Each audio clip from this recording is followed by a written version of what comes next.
Oke, pemirsa. Nah, sekarang saya lagi berada di kawasan untuk berkuda, di kawasan Cibubur.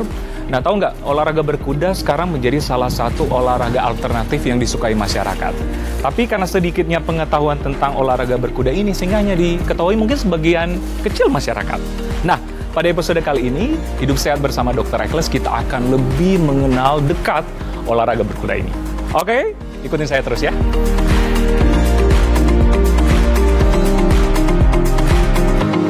Oh, oke. Halo, selamat siang, Mas. Dengan Mas siapa? Aldi. Oke, saya Dr. Ekles. Oh, kita ngobrol-ngobrol. Lagi apa nih, Mas?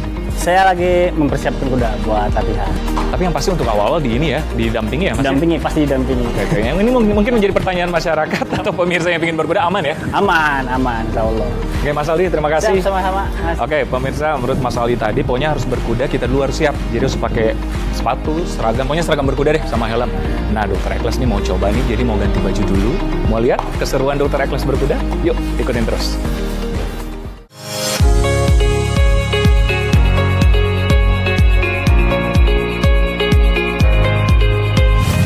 Oke pemirsa, Pak Dr. Ekles sudah siap nih berkuda dengan perlengkapan. Ingat, harus pakai sepatu khusus untuk berkuda, celana, kaos, dan ingat pakai helm untuk melindungi kepala. Ya.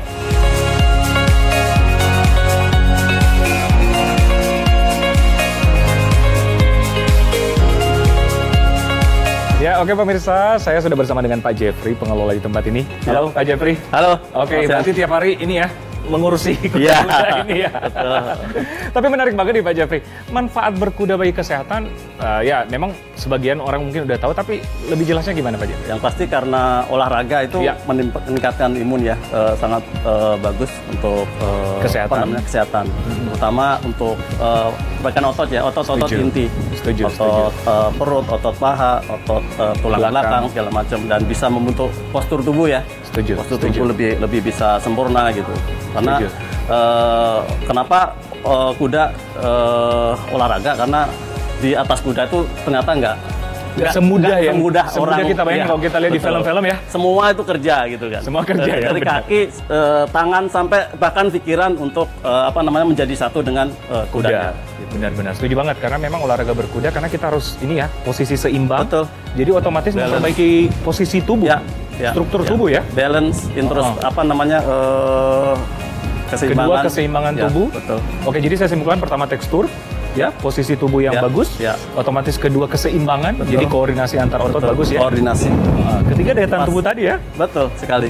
Nah, kira-kira pada umur berapa saja sih bisa memulai kegiatan berkuda?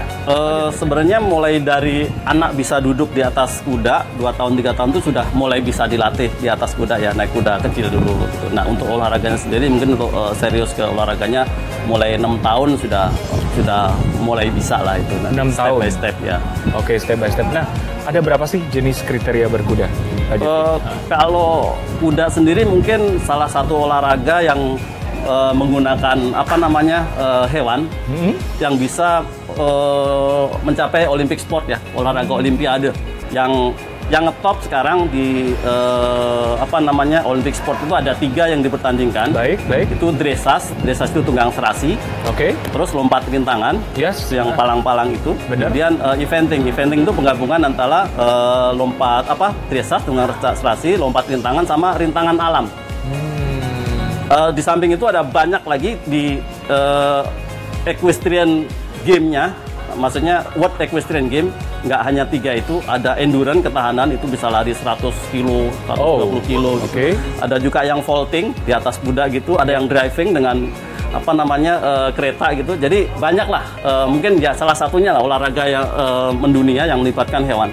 Ada kan orang, aku cuma berkuda, cuma jalan kudanya, itu menurut pengalaman Mas Pak Jeffrey itu apa ya? Orang langsung sehat atau gimana nih? Ya klien-kliennya sekarang ya? Ya. Apa harus jadi olahragawan kayak gitu tadi? Nggak harus. Nggak mesti ya? Karena salah satu manfaat untuk kuda itu untuk ini ya, terapi ya. Bahkan ada anak-anak yang berkebutuhan khusus. Bener. Itu berterapi dengan kuda. Di sini ada dari sekolah khusus juga yang datang ke sini, dan dia memang hanya di atas kuda aja jalan gitu. Jadi dia mungkin jalan beberapa step, nanti dia harus berhenti melakukan sesuatu gitu. Di samping dia fokusnya akan terbangun konsentrasinya juga dan keseimbangannya, keseimbangan motorik. Betul. Setuju banget. Jadi olahraga berkuda ini bukan berarti kita harus expert ya, harus ada rintangan ya. Betul. Walaupun cuma di atas kuda berjalan itu ada manfaatnya ternyata untuk kesehatan. Nah ini pemirsa perlu tahu nih, ternyata semua orang bisa melakukan berkuda ini nih, olahraga berkuda ya Pak Jeffrey ya. Betul. Setuju ya? Betul. Tapi tantangan kadang-kadang gini, tantangan secara apa ya? Faktor ekonomi katanya berkuda tuh lumayan pricey atau ini gimana itu Pak Jeffrey? Selama ini memang terbangun image itu ya Dok ya.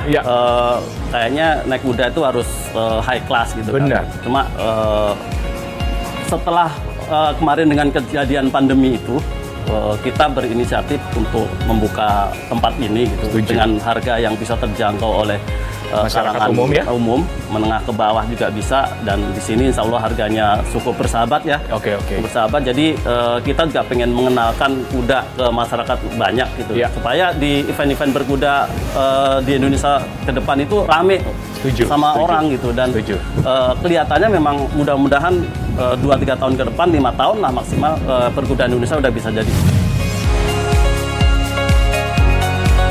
Ya oke pemirsa, di samping saya sudah ada Jasmine ya? Iya. Sama Cesa ya? Ini hobi berkuda ya? Iya. Oke, saya bertanya untuk Cesa dan Jasmine dulu. Sejak kapan nih Jasmine hobi berkuda? Aku sebenarnya baru mulai kebetulan pas pandemi. Oh ya? Jadi sekitar 2 tahun yang lalu ya. Benar. Jadi kebetulan karena kerja dari rumah, kegiatan dari rumah, bosen akhirnya nyari kegiatan outdoor. Dan salah satunya aku dikenalkan sama olahraga berkuda ini. Oke, jadi baru 2 tahun, 3 tahun ya? Gitu ya. Mungkin Cesa juga demikian. Cesa lebih lama katanya tadi ya? Dari SD, kecil, luar dari biasa. Kecil.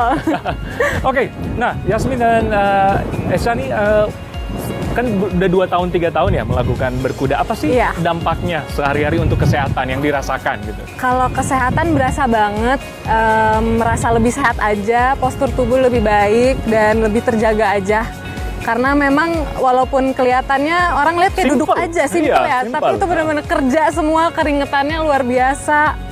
Jadi bener olahraga yang berasa banget sih buat aku di badan. Benar. Cas di sini, yuk. Cas bisa nggak? Udah aja di sini.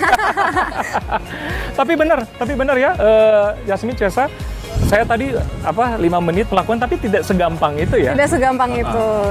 Memerlukan koordinasi dari seluruh badan ya. Yes. Otomatis latihan postur tubuh, setuju nggak? Setuju banget. Memperbaiki postur, benar. Postur tubuh sama koordinasi ya. Keseimbangan ya. Motorik, keseimbangan semuanya. Oke. Nah, kalau katanya dengan berkuda lebih sabar ya, benar nggak sih?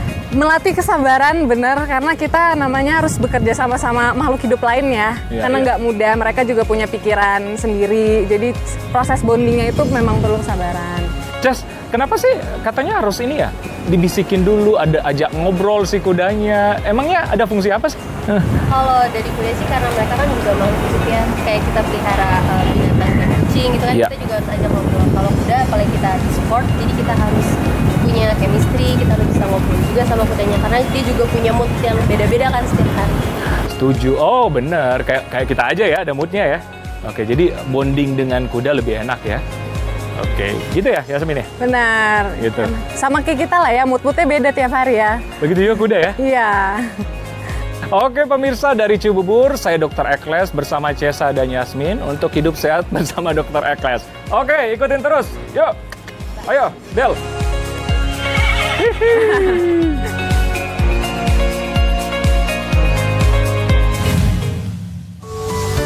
Kelainan pada tulang belakang pada anak dapat terjadi karena salah posisi saat menggendong sewaktu anak masih balita.